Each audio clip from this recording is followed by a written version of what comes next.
Good morning, friends. The today's session we are going to talk about the Industrial Employment Model Standing Order Act. Please understand that whenever there is a friction between employer and employee, there are certain rules, regulations, those must be there in place to be able to have some kind of ruling whether such kind of act that is acted upon is within the framework or not. For that, there has to be some rule, there has to be some order in place, and for that, every employer has to draft a model standing order, which drafts or writes down the conditions which must be ideally prevailing in an organization for an employee to do his duties properly. For doing that, there is a important word used. So whenever there is any contractual agreement between employer and employee, the contractual agreement specifies certain do's and don'ts. Contractual agreement expects the duties from both the sides. Contractual agreement expects both the people to commit something and work. But those two things are governed by two major aspects. One is conditions of employment and the other is employment conditions. Conditions of employment are, if you are working, there will be 8 hours work, half an hour lunch. Upon order will be given in writing. The duties, tasks that are to be performed will be briefed to that employee before the person starts working, so on and so forth. There is a need for some kind of a legislation or rule book to be able to actually have such kind of relationship between the two parties amicable. When you have such kind of amicable relationship, that are because of two things. They specify what should be the working conditions and they specify what are the conditions of work. Conditions of work म्हणजे ज्या अटी पाळून या दोन्ही पार्टीजमध्ये एक प्रकारचा समन्वय साधला जातो तो. आणि दुसरं, तुम्ही फिजिकल वर्किंग कंडिशन्स ज्या आहेत त्या कशा ठेवलेल्या आहेत. येण्या जाण्याकरता स्वतंत्र गेट आहे का, नोकरीला ठेवल्याबद्दलचं आपण ऑर्डर त्या व्यक्तीला दिलं गेलं आहे का,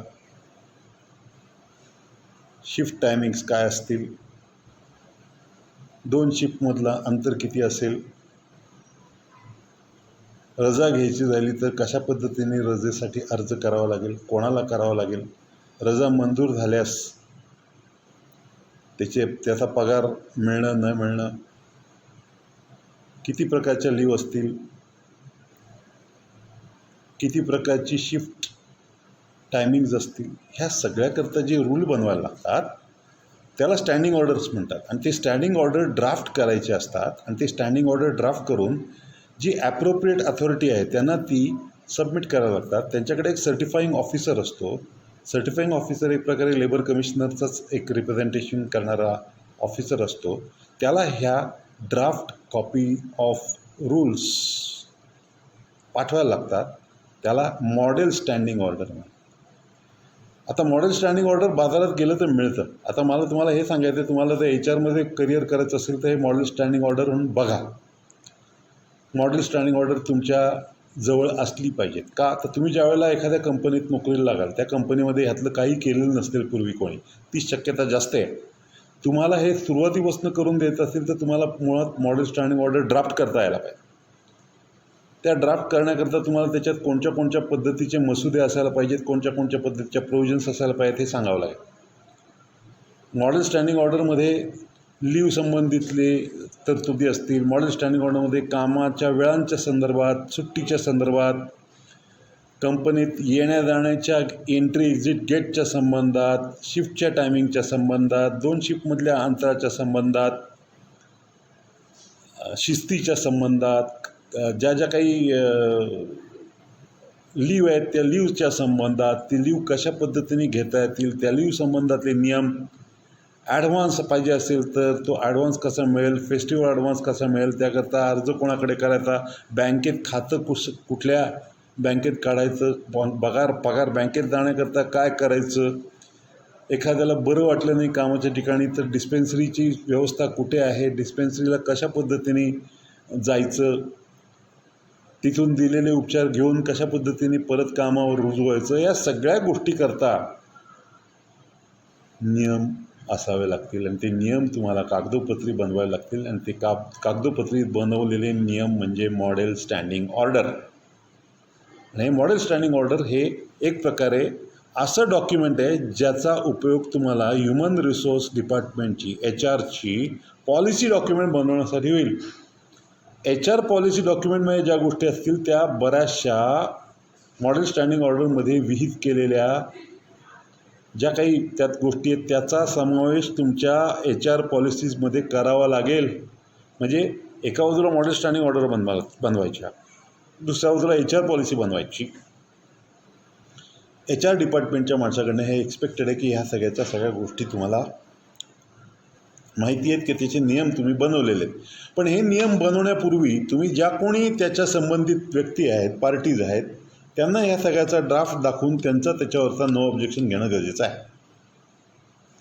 मग तो ड्राफ्ट सर्टिफाईंग ऑफिसरकडे पाठवून 30 दिवसाच्या त्या सगळ्या गोष्टी करायच्या. 30 दिवसांनी त्याच्याकडनं त्याच्याकरता न हरकत प्रमाणपत्र मिळाल्यानंतर जे ॲपेलेट अथॉरिटी आहे त्यांना कुठल्याही प्रकारची अपील त्या संबंधातलं जमल्यास न आल्यास सर्टिफाईंग ऑफिसर हे जे काही तुमचं बनवलेलं ड्राफ्ट आहे त्याला मंजुरी देतो.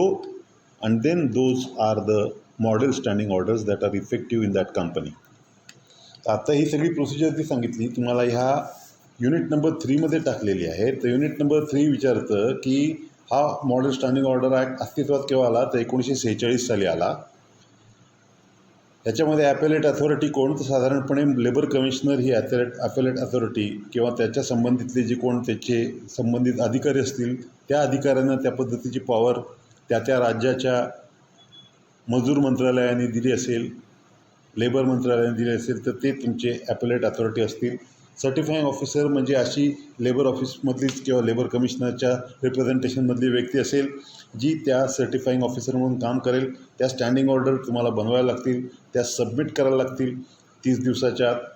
सबमिट केल्यानंतर त्याचं सर्टिफिकेशन होईल. सर्टिफिकेशन झाल्यानंतर ते मॉडेल स्टँडिंग ऑर्डर ज्या ड्राफ्ट स्टँडिंग ऑर्डर आहेत त्या रजिस्टर होतील आणि या ड्राफ्ट रजिस्टर झाल्यानंतर त्या तारखेपासून त्या ड्राफ्टला मान्यता दिली, त्या मॉडेल स्टँडिंग अस्तित्वात आल्या असं म्हटलं जाईल. आणि ह्याचं सगळं ड्युरेशन जे आहे मगाच सांगितल्याप्रमाणे हे सगळं उद्योग 6 महिन्याच्यात कंप्लीट करायचा आहे कंपनी अस्तित्वात आल्यापासून. आणि कंपनीला अशा पद्धतीचे नियम बांधून कामगारांना, कर्मचाऱ्यांना वेगवेगळ्या नियमांची माहिती करून देण्याच्या दृष्टीने अशा पद्धतीच्या स्टँडिंग ऑर्डर ड्राफ्ट करणं हा HR डिपार्टमेंटचा महत्त्वाचा टास्क आहे. आणि every HR person must know that the employment conditions and conditions of employment are incorporated into the draft model standing orders, which will have all those subjects will be covered, rules will be prepared and rules will be implemented.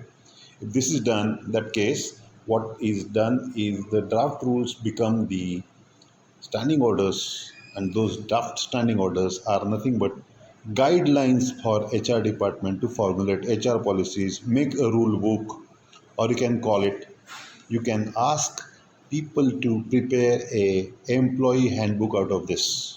The employee handbook बनवण्याकरता कामकाजासाठी काय काय गोष्टी माहिती असणं गरजेचं आहे हे कामगार आणि कर्मचाऱ्यांना ती संपूर्ण माहिती त्यांच्या इंडक्शन प्रोग्राममध्ये देताना अशा पद्धतीचं हँडबुक प्रत्येक कामगाराला, प्रत्येक कर्मचाऱ्याला देणं अपेक्षित आहे. जर तुमची कंपनी सिस्टमॅटिकली या सगळ्या गोष्टीचं काम करेल तर obviously you will see that those model standing orders will be a reality and people will follow those rules and regulations that are drafted, incorporated into the model standing orders are followed in letter and spirit.